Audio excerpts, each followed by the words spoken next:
Hello, my friends, and welcome to the next video in the Create Better Content series where I show you how to tap into your creativity so that you will always stay consistent with your marketing and you're able to reach more customers. My name is Penny, and I'm going to be your guide through this unique creative content development process. We want to talk about how you can create more engaging content to post. I want to talk about how you can reach more qualified customers. And that includes everything from your sales pages, your email messages, your social media posts, all of that stuff. And if you want to learn more about creativity and how this can help you develop your content marketing plans, I would love to see you hit that button below and subscribe to this channel. And below in the description box, there are some links. The first link that you're going to see is for the Content Calendar Blueprint. This is an email-based training program that I created. It's like a guide that's going to help you develop a content calendar, but not just any kind of content calendar. It's going to be one that's tailored to what your business needs, and it takes you through everything, not just what to put on the dates and what to put in the calendar itself, but how to actually organize your content strategy so that when you are utilizing your content calendar, it becomes more comprehensive, it becomes more intentional, and that you're able to see more success. And then the second link that you're going to see is so that you can join the Marketing Strategy Collective and you can personally go through this process of developing remarkable content, and you can do it in a supportive group online space. And you can see what happens to your marketing strategy when you experience the opportunity to get support and to stop working on your marketing, your content marketing in a solo bubble. So you see the links below and you know what to do to learn more. Alrighty then. So today's video, I want to talk about what's happening with your business as the year comes to a close. I mean, everybody does different things with year-round planning, and they make resolutions and all of that stuff. And that's really, really important, especially you want to make sure that your small business remains on the path and that you do see success in the coming year. But what do you do? Is there something that you do like a year-end tradition? Something that you do for your business that's going to give you a stronger foundation as you're moving into the new year. So I want to talk about some ideas. Especially if you're not doing something like this, I want to give you a couple of ideas as well as show you something that I do every single year. So let's jump right into this because I want to share one of my end of the year traditions that I do. This is one of the things that I do every single year, and it helps me to start setting my goals. It helps me to start kind of grounding my business and saying, okay, here's where I am right now. Where do I want to go? So one of the things that I do, and for the past several years that I have been doing, is that I pick a power word. And I'm sure this is not something new. You've heard of power words before, and you can take this power word and you can choose this as, the foundation for your marketing and help you develop plans for your business and all that stuff. And when I do this, I usually choose a word that makes a statement about how I want my year to feel, how I want my year to unfold. So, these words, they give you a path to travel on, and sometimes they kind of help push you a little bit further outside of your comfort box into doing something bigger, greater, launching something, opening yourself up to new processes. Like maybe you wanted to do YouTube videos and you haven't done them before, or maybe you want to start streaming live or something like that. So these words are there to help support you along your path as you're developing your plans for the year. I actually started this tradition in 2014, and I admit every single year I do this because it helps me create a consistent theme to everything that I'm working on in my business. Like, let's say, I'll give you an example here. One year I used a power word of design, because that was the year that I began designing the plans and the direction for my business. That was the year that I shook things up, I changed things, and so I knew what I had to do was redesign what was going on with my business. So the word design became my power word. Throughout the years, I have used words like build, invest, focus, clarity, alignment, things like that. So these are the things that I'm talking about. And I spend a few weeks every single year in December, and I do what I call my annual review, and I look at what happened with my business, what went well, what was a struggle, and what I learned to help me keep moving forward. And then I know from my annual planning what's the next step needed in my business to have the year that's going to bring me the growth that I really want to see. Like, for instance, one year I used the word possibility as my power word, as in possibilities are endless. So I want you to think about it from that perspective. Your power word is like a roadmap. It's like a guide and a path to grow your business. But here's the thing about your power word. The power word needs to be specific and have meaning for you in relationship to your business. And I'm saying this from this perspective because I want you to understand that the power word is more about what the word means to you and the associations that you give to it. So let me explain here. There's the dictionary meaning of the word, its grammatical definition. And there's the meaning of the word that comes from our experience and our feelings towards it. So that's why it's so important that your power word actually speaks to you and your business. And you can use this power word not necessarily, from the sense of the dictionary meaning, but from an inspiration. So this is something that we're actually working on together in the Marketing Strategy Collective and the group program.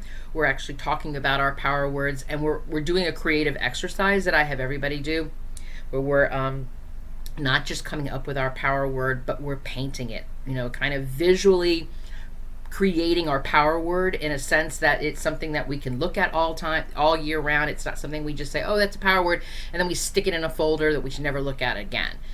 So that's something that we work on together. This is the thing that we do in the collective together. We talk about our power word, we talk about our plans, we talk about ways that we could make sure that we are going to get inspired, that we are going to be, continually seeing growth in our business. So that's just one thing that you could be doing, as a year-end tradition for your business. Other ideas that you can try is maybe you plan like an afternoon where you can reflect on the past year. Before you start planning everything for the future, I always say, how do you know where you're going if you don't know where you've been? And so maybe a tradition for you, an end of the year business tradition for you, could be to take some time to reflect on this past year. You can look at your successes. You can look at what challenged you. You can look at, achievements that did you finally launch that program? Did you finally, put your lead magnet together and you finally able to start growing your email list? And then on the flip side of that is what was, the obstacles that you faced? And did you do something differently to deal with these obstacles that you haven't done before? Or did you find yourself falling back into the same place? And so that's a helpful thing too, going, I always react like this and this is not helping. What can I do better? What can I do differently? And so when we analyze our business from the sense of what happened in this past year, it always gives us really, really valuable insights. And not just about what happened, but also allows us to use this information when we're setting our goals and resolutions for the next year. And it makes it more meaningful and intentional. Because like I said, now we've learned where we've been, so now we can have a better idea about how we can move forward to where we want to go. Another thing that you could be doing as a year-end tradition, and this is such a I'm trying to find a good word, but I can't find any word other than productivity. Because a lot of times, especially as small business owners, it is just us. Maybe you've got a VA or maybe you can contract with somebody to do some work for you, but the majority of the work is us. And so sometimes it helps when we are reviewing our year and we're looking, trying to figure out how we're going to move forward into the new year, to take a look at our processes and our systems, because we want to be efficient, but we also want to be effective when it comes to being, productivity.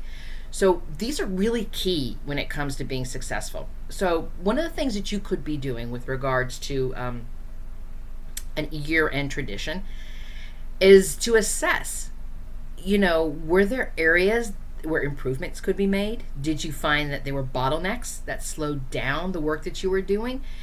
And if you did, and if you're able to think about this from that perspective of how I can grow my business, how my business can be stronger in the next year, you're going to start looking at opportunities to streamline that process and automate tasks, improving your workflow.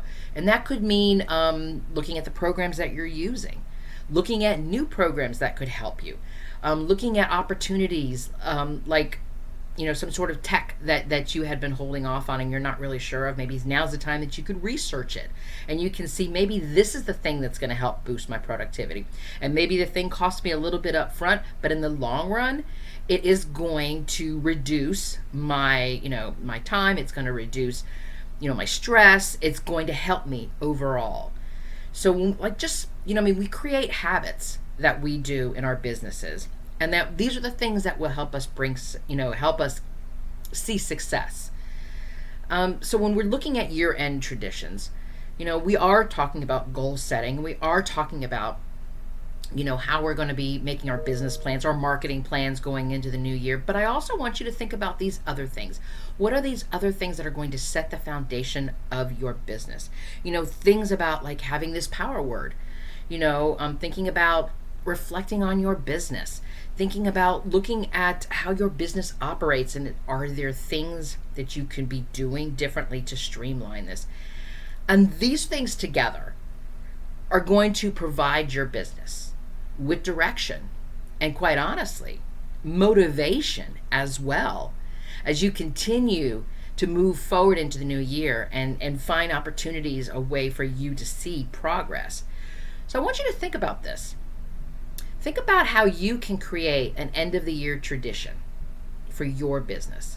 Because it's not just about setting income goals, which is what we all really want to do. This is how much money I want to make next year, and this is how I'm going to do it. But it's going to give you some time to reflect on the past year. You get to take a look at your marketing and all your processes. You get to evaluate what your business, needs to grow and to see real growth. And when you start developing this kind of tradition, and when you start to do this end of the year, reflection, power word, assessment, all of that stuff, it's going to help you become more organized and focused and, quite honestly, productive, and helping you stay on track with your goals in the new year. And if you need help with this process, I would love to see you join us in the Marketing Strategy Collective. You could take full advantage of the training, the conversations, and the opportunities that are happening. And you get the opportunity to not just set goals for your business, but you have the opportunity to get some marketing help that you need to see some real growth in the new year. So thank you so much for joining me today on this creative journey. If you've enjoyed this content about content development, I hope you'll hit the share button and let's keep this conversation going. And if you're just done with just doing this on your own and you have been looking for help with your marketing strategy, I would love to see you join us in the Marketing Strategy Collective. You get personalized feedback on your current marketing efforts, things like your sales pages, your launch email sequences. We can even help you work through your goal setting for the next year. And you'll participate in an online exchange of ideas with other like-minded business owners, and you can make sure that you are able to create a steady flow of engaging content, and the content that's going to help you grow your business and reach more customers. You are magnificent, my friend, and let me be the first to say, I'm proud of you. Until next time.